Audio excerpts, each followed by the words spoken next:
So welcome, we're here on location at the very special Camp Olympia for an even more special episode of MythBusters.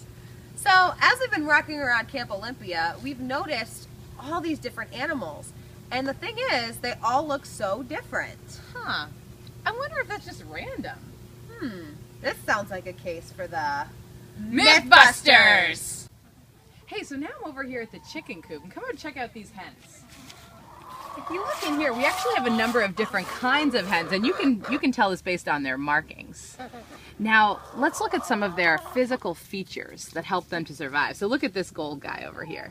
He's got some very special red parts on his face that actually are really important to his survival. So this comb on top of his head, as well as that wattle beneath his head, allow for them to stay cool. So their blood runs through those combs and wattles and allows their body to cool down on hot, hot days.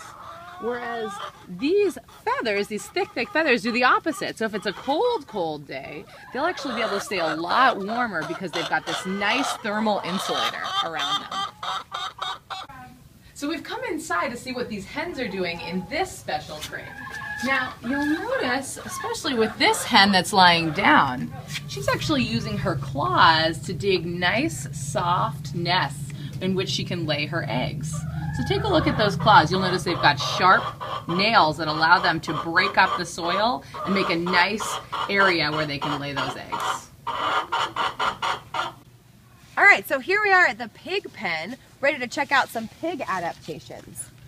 So take a look at this guy's nose. You'll notice he has a really long snout. Now that's used for two purposes. The first one is to forage for food using that really long snout. And the second one is he has an amazing sense of smell, and that's used to sniff out predators before they attack him.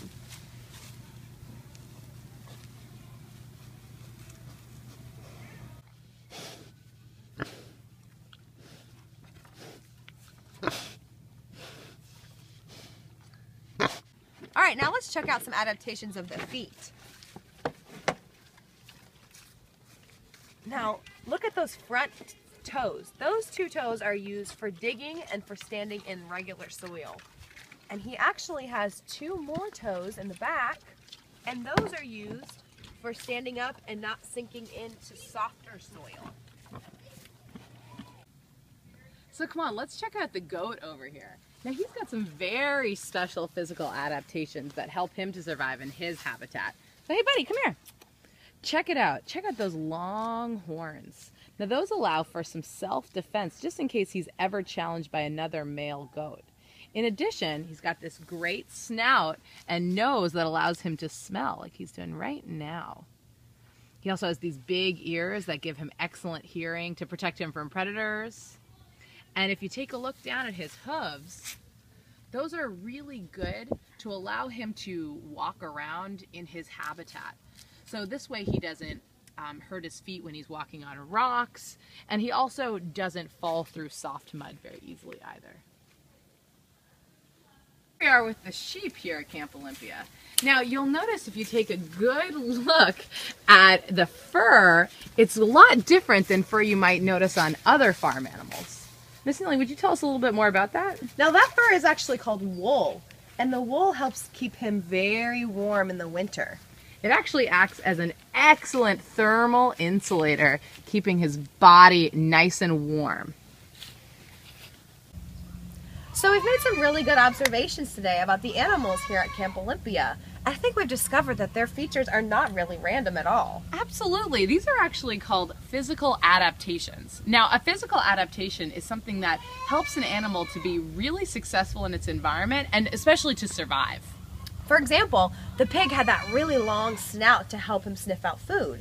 Exactly. And then that sheep we saw over there had that excellent wool coat that acted as a thermal insulator to hold in all that thermal energy and keep him warm in the winter. So I think we can definitely see that the features that animals have are not at all random. Huh. Sounds to me like this myth is busted!